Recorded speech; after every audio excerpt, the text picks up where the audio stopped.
Hello friends, welcome to Technique. This is Nirmal here, and in this video we're going to do the detailed review of the Realme X3. So Realme X3 is the latest smartphone in the flagship category announced by Realme in India. So they announced two devices, the Realme X3 and the Realme X3 Super Zoom. So Super Zoom obviously has the periscope camera which is capable of up to 60x zoom, and this device, the Realme X3, has really good hardware in terms of the pricing. But just having a great hardware, does it really turn out to be a really good device? That's what we are going to do in this video. So if this is your first time on this channel, do hit that subscribe button and also hit the bell icon to get notified of all the videos we publish. Now coming to the Realme X3. So let's first have a look at the design aspect.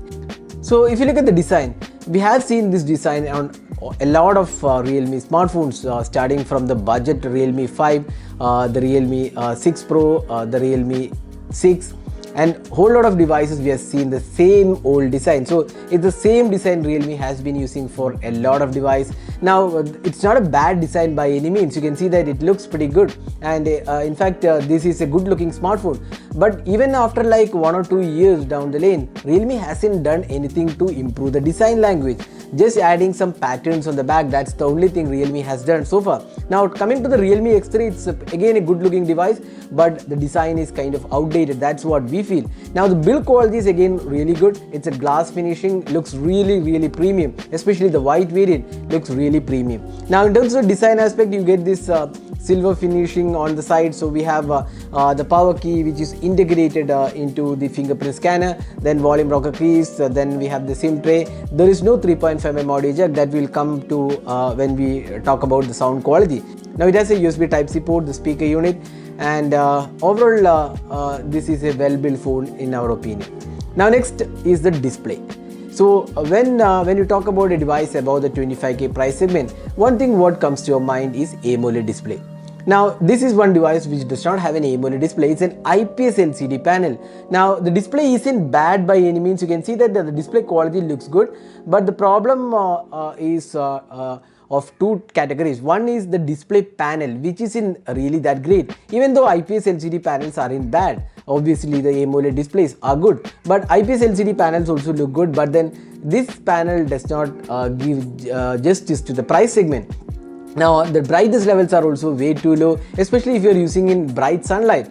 The display quality isn't really great. So that's another issue what we felt about the Realme X3. Now the Realme X3 also has Gorilla Glass protection, so it's well protected. So display is definitely a disappointment on the Realme X3. Now talking about the software. So this device comes with the Realme UI version 1.0. Now Realme UI, we have been talking about this UI in our speed test, so it's one of the really good UIs out there. Now if you look at the UI, the experience has been improved drastically by Realme from using the ColorOS previously. Now the Realme UI, although it has resemblance to ColorOS, there has been a good amount of work done in the UI. The UI is slick, really responsive, app performance is also good. Now we don't see any sort of issues in the UI, and it's actually much cleaner UI than some of the competitors out there. So we don't have any sort of issues in the UI. Now talking about the performance, so here we have the Qualcomm's 855 Plus chipset, which is again a really good chipset. Even though it's from the last year's chipset flagship category, it's still one of the really good powerful chipsets. It should be below the 865 octa-core processor. Now it has either 6 gigs of RAM or 8 gigs of RAM. We have the 8 gigs of RAM. We have tested this, really good performance, no lags whatsoever, no issues, app performance is good, even the gaming experience is good. We tried a few games like PUBG Mobile. It was really good experience, and also there is no heating issues on this device. There is liquid cooling technology available, so again the heating is well controlled. So in terms of performance, it's a top-notch device, no issues whatsoever.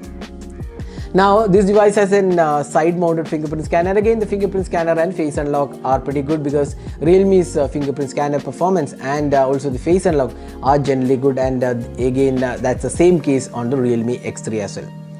Now talking about the sound and 3.5mm audio jack. Now this device keeps on 3.5mm audio jack. Why we are talking about that? Because at this price segment, most of your devices do have the 3.5mm audio jack. Now although flagship devices are moving to USB Type-C audio experience, we feel the omission of the 3.5mm audio jack is definitely a deal breaker for at least few people who are more into listening audio. So you have to go with either USB Type-C port, then you cannot charge the device, and or else you have to go with the Bluetooth. Now the speaker quality is kind of okayish. It's not a stereo speaker, it's a single speaker. Now the Realme X2 Pro had a stereo speaker, again a downgrade on the X3.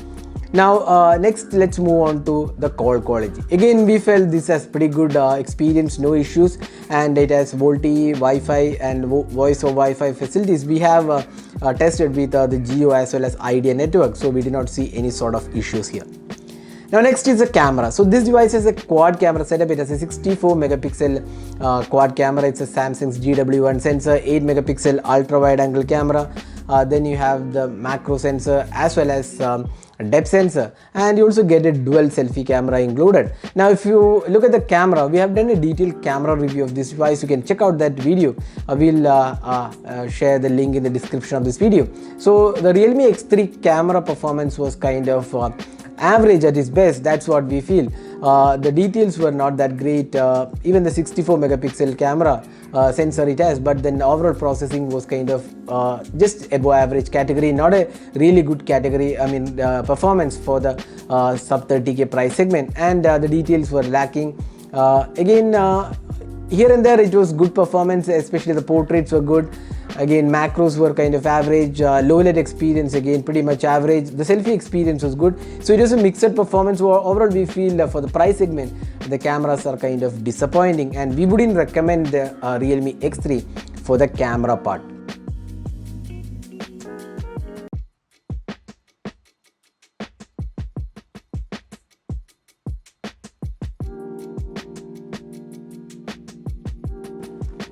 Now next is the battery. So this device has a pretty good battery capacity, and it also has a 30-watt charging. So overall the battery performance isn't bad. You get pretty decent experience. We got around 4 to 5 hours on an average, which is kind of okayish for a flagship category. So again it depends upon person to person. So battery performance isn't bad, but battery capacity isn't as high as some of the flagship categories right now. Now it also has this fast charging, which does a pretty good job. It charges in around less than 70 minutes. Again, really good. Now summing up, how good is the Realme X3 at 25,000? Now we'll just summarize the pros and cons. The pros include good build quality, great software experience, good performance all around, then a good battery life as well, and it has a Snapdragon 855, so it is pretty good for gaming as well. Now the cons.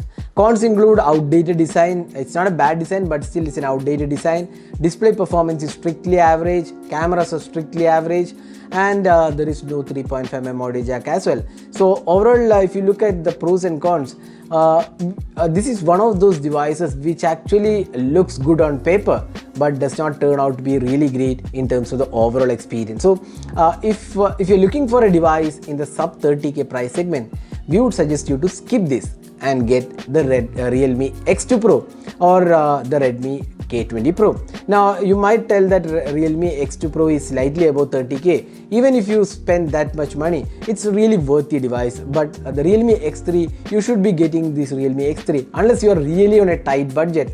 The Redmi K20 Pro is an year-old device. We won't actually suggest the Redmi K20 Pro because again, as I said before, it's a year-old device. But still, if you look at this device and the Redmi K20 Pro, we would be inclined to suggest the Redmi K20 Pro. It has an AMOLED display, pop-up selfie camera, better looks, better in-hand feel, and also it has got the MIUI 12 update. So if you look at those things, probably Redmi K20 Pro still makes sense, or if not, you should be getting, you should be spending some additional money and get the Realme X2 Pro. That's what we feel. Now again, as I said before, if you are on a tight budget, then you can probably think of the Realme X3, but you have to keep in mind all the cons we mentioned. So that's the detailed review of the Realme X3. Hope you enjoyed watching this video. Do hit that like button and also hit the subscribe button for more videos. This is Nirmal signing off. Have a great day.